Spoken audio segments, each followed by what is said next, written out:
Hi guys, welcome back to our channel. బాగున్నారా? So ఇది day 3 అనమాట. మా ట్రిప్లో భాగంగా ఇవాళ అయితే చర్చ్కి అయితే వచ్చేసాం. పైగా సండే అనమాట. సో అందుకని చెప్పేసి ఇవాళ వైజాగ్లో ఉన్నటువంటి రోజ్ హిల్స్ చర్చ్కి అయితే వచ్చేసాం అనమాట. ఇది మేరీ మాత చర్చి. అండ్ ఇక్కడ December 6th బాగా ఒక ఫెస్టివల్లా కండక్ట్ చేస్తారనమాట. ఇక్కడ చాలా బాగుంటుందంట. సో ఫెస్టివల్ అంటే పండగ అలాగా ఏమంటారు, తిరణాలు అంటారు కదా. సో అట్లా చేస్తారనమాట. సో అక్కడ చాలా బాగుంటుంది అనమాట. ఆ టైంలో వస్తే చాలా హ్యాపీ ఉంటుంది. బట్ ఈరోజు వర్షం పడింది సండే అయ్యేసరికి. నేనైతే రిటర్న్లో వచ్చేటప్పుడు ఈ వ్యూని మొత్తం మీకు చూపిస్తున్నాను అనమాట. బికాజ్ ఎందుకంటే వెళ్ళేటప్పుడు మాకు వర్షం పడింది, ఫుల్ తడుచుకుంటూ వెళ్ళాను, ఫోన్ తడిచిపోద్ది అని చెప్పేసి నేనైతే వీడియో తీయలేదు. సో అందుకే రిటర్న్లో తీస్తున్నా. అప్పుడు కొంచెం వర్షం తగ్గింది. కోర్స్ మీకు చూస్తే అర్థమవుతుంది అనుకుంటా. సో ఈ చర్చి అయితే మన విశాఖపట్నంలో వైజాగ్ పోర్ట్ దగ్గరలో ఉంటుంది అనమాట. సో చాలా బాగుంది. అండ్ ఈ చర్చికి నేను 8 years తర్వాత వచ్చానమాట. సో ముందే చెప్పినట్టు నేను ఆల్రెడీ అప్పుడు మేము లవర్స్గా వచ్చాము. ఇప్పుడైతే మా చెట్టు తల్లిని తీసుకొని వచ్చామన్నమాట. సో హ్యాపీగా ప్రేయర్కి అటెండ్ అయ్యాను, ప్రేయర్ చేసుకున్నాను. చాలా హ్యాపీ అనిపించింది. చాలామంది కూడా వస్తూ వెళ్తూ ఉన్నారనమాట. సో హ్యాపీ అనిపించింది. ఇక్కడ ముస్లిమ్స్కి దర్గా అండ్ క్రిస్టియన్స్కి చర్చి అండ్ హిందూస్కి గుడి కూడా ఉందన్నమాట. ఇక్కడ 3 temples ఒకే చోట ఉంటాయి పోర్ట్ దగ్గర. సో దీనికి ఒక పేరు కూడా ఉంది, నాకైతే ఆ పేరు ప్రస్తుతానికి గుర్తు రావట్లేదు. సో మేమైతే ఇంకా పైకి వెళ్ళి సండే కాబట్టి కొంచెంసేపు ప్రేయర్లో కూర్చొని ప్రేయర్కి అటెండ్ అయ్యాము. ఇంకా చాలా హ్యాపీ అనిపించింది, చాలా పీస్ఫుల్గా ఉంది మైండ్ అయితే. అందులోనూ వర్షం పడింది, దేవుడు మమ్మల్ని బ్లెస్ చేసినట్టే అనిపించింది అనమాట. సో చాలా హ్యాపీ అనిపించింది. ఇంకా అక్కడ నుంచి ప్రేయర్ చేసుకొని ఇదిగోండి టెంపుల్ అనమాట. చాలా హ్యాపీ అసలు నిజంగా. మేము క్రిస్టియన్స్ కాబట్టి చర్చ్లో కూర్చుంటే ఆ పాజిటివ్ వైబ్స్ వేరు ఉంటాయి అన్నమాట. హ్యాపీగా ప్రశాంతంగా అనిపిస్తుంది. నేనైతే నా బాధలన్నీ మర్చిపోయి, బయట వర్షం పడుతుందన్న ఇది కూడా మర్చిపోయి హ్యాపీగా నేను ఒక ½ an hour or 1 hour దేవుడి దగ్గర టైం స్పెండ్ చేశాను. ఎంత సాటిస్ఫై అయ్యాను, హ్యాపీ అనిపించింది. సో దేవుడు నన్ను ఇలానే బ్లెస్ చేస్తే నెక్స్ట్ ఇయర్కి మేము ఇప్పుడు 3 అయ్యాం కదా, 4గా రావాలని మళ్ళీ కోరుకున్నాను. సో మీరు కూడా బ్లెస్ చేయండి. ఏమో మనం ఏదో అనుకుంటాం కానీ అనుకున్నవన్నీ అవుతాయా? దేవుని బ్లెస్సింగ్స్ ఉంటే ఏదైనా అవుతాయని అనుకోండి, కోర్స్. సో ఇంక అక్కడ నుంచి వ్యూ పాయింట్ చూసారా, పోర్ట్ ఎంత అందంగా కనిపిస్తుందో. ఇదంతా పోర్ట్ ఏరియా అనమాట. సో లోపలికి అయితే ప్రస్తుతానికి వెళ్ళలేదంట, మరి ఎందుకనేది ఏంటి నాకు తెలియదు. కాకపోతే వైజాగ్ పోర్టు ఉంది ఇంకొక సైడ్. సో అది కూడా కవర్ చేస్తామని అనుకుంటున్నా ఇప్పుడైతే. ఇక్కడ కొంచెం టైం స్పెండ్ చేసినాక ఈ విగ్రహం చూసారు ఎలా ఉందో. ఇక్కడ కూడా ఈ స్టాచ్యూ దగ్గర ఫొటోస్ దిగామన్నమాట. సో ఇంకా ఇది చూసుకొని రిటర్న్లో మేము పోర్ట్ దగ్గరికి అయితే బయలుదేరిపోయాము. సో థ్యాంక్ యూ జీజస్, మీ బ్లెస్సింగ్స్ ఇలానే ఉండాలి మా మీద, మనస్ఫూర్తిగా కోరుకుంటున్నాను. Love you. అక్కడ నుంచి పోర్ట్కి అయితే బయలుదేరిపోయామన్నమాట. సో వర్షం అయ్యేసరికి అప్పటికి వర్షం పడుతూనే ఉంది. పాపం చిట్టి తల్లి తడిచిపోయిద్దేమో అనుకున్నాం.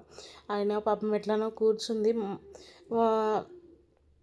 ఈ ట్రిప్లో మాకు కొంచెం హ్యాపీ అనిపించింది. ఎందుకు అంటే విసిగించలేదన్నమాట. విసిగిస్తుందేమో అని చాలా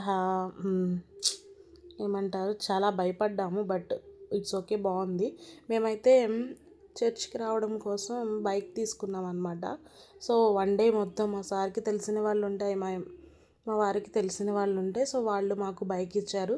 సో దట్స్ వై ఇంకా వైజాగ్ మొత్తం హ్యాపీగా బండి మీద రౌండ్స్ కొట్టామన్నమాట. 2 days ఫుల్ ఎంజాయ్ చేసాం. మేము ఎన్ని రోజులు అయితే ఉన్నామో అన్ని రోజులు మాకు బైక్ ఇచ్చారు. కాకపోతే మేము ఒక 2 days వాడుకొని మిగతా తర్వాత వాళ్ళకి ఇచ్చేసామన్నమాట. బికాస్ అప్పటికి దసరా హాలిడేస్ కదా. సో వాళ్ళకు కూడా ఏమైనా పనులు ఉంటాయి కదా ఇంటి దగ్గర అని చెప్పేసి 2 days మేము యూజ్ చేసుకొని ఇంపార్టెంట్ ప్లేసెస్ వరకు చూసేసి మిగతా తర్వాత వాళ్ళకి బండి హ్యాండ్ అవుట్ చేసామన్నమాట.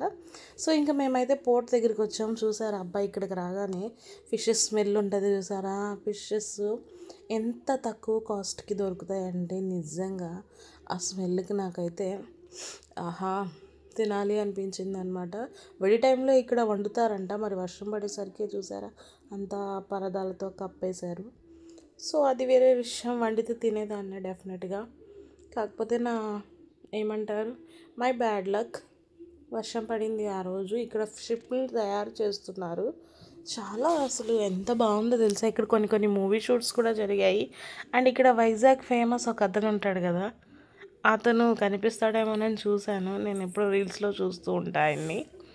సో కనిపిస్తారేమో అని అనుకున్నా. బట్ వర్షం పడేసరికి ఎవరు ఎక్కడ ఉన్నారు ఏంటి అనేది తెలియలేదు మాకు.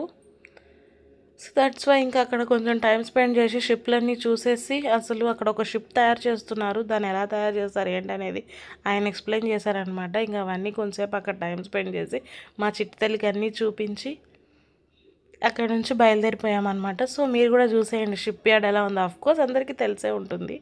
సో వర్షం పడకపోతే ఇంకా చాలా బాగుండేది అనమాట. వర్షం మైనస్ అయింది మనకు ఆ రోజు, అప్పటికి పడుతూనే ఉంది. బట్ ఇంకా ఏం చేస్తాం, వచ్చినప్పుడు చూడాలి కదా అని. సో మా చిట్టి తల్లి అయితే ఈ షిప్పులు ఇవన్నీ చూసి చాలా హ్యాపీ ఫీల్ అయిందనమాట. నిజానికి ఎక్కుతా అంటుంది, అమ్మ వదిలేస్తే వెళ్ళిపోతుందేమో. నేను ముందే చెప్పాను కదా, వాటర్ ఉన్న ప్లేసెస్ అంటే మా అమ్మాయికి ఎంత ఇష్టమో అసలు. దట్స్ వై చూసేయండి అబ్బా మీరు కూడా.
ఇంకా అన్నీ చూసి వచ్చేసరికి నైట్ అయిపోయింది అనమాట. మధ్యలో ఇస్కాన్ టెంపుల్ ఒకటి కూడా కవర్ చేసాము. మధ్యలో ఇంకా అక్కడ ఏదో బీచ్ ఉంటే ఆ బీచ్ కూడా కవర్ చేసాం.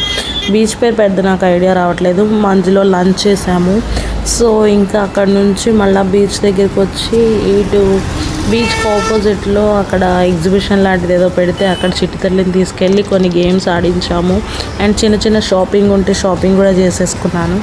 సో చాలా హ్యాపీ అనిపించింది. తర్వాత మళ్ళీ కొంతసేపు మళ్ళీ బీచ్ దగ్గరికి వచ్చేసి బీచ్ దగ్గర కూర్చున్నాను అనమాట. సో కొంతసేపు బీచ్ దగ్గర కూర్చొని రిలాక్స్ అయ్యాము. సో ఇంకా ఈ డే అయితే ఇలా కంప్లీట్ అయిందనమాట. ఇంకా అక్కడ నుంచి మళ్ళీ హోటల్కి బయలుదేరిపోవాలి.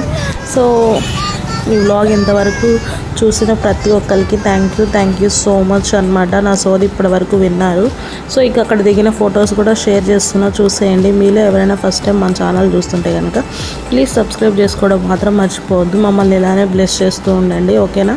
See you on next vlog. రేపు అయితే రామాలయ స్టూడియోకి వెళ్తున్నా అనమాట. సో అక్కడ షూటింగ్ స్పాట్స్ అన్నీ ఎక్కడ ఏమేమి సినిమాలు తీశారు ఏంటంటే దాన్ని చూపిస్తాను. వైజాగ్లోనే ఉందంట, అది మన విక్టరీ వెంకటేష్ గారిది. సో అక్కడికి వెళ్తున్నా, అవన్నీ కూడా అప్కమింగ్ వర్క్స్లో వస్తాయి. సో మీరు ఇలానే నాకు సపోర్ట్ చేస్తూ ఉండండి. Thank you so much for watching. Bye bye, love you all, take care, good night.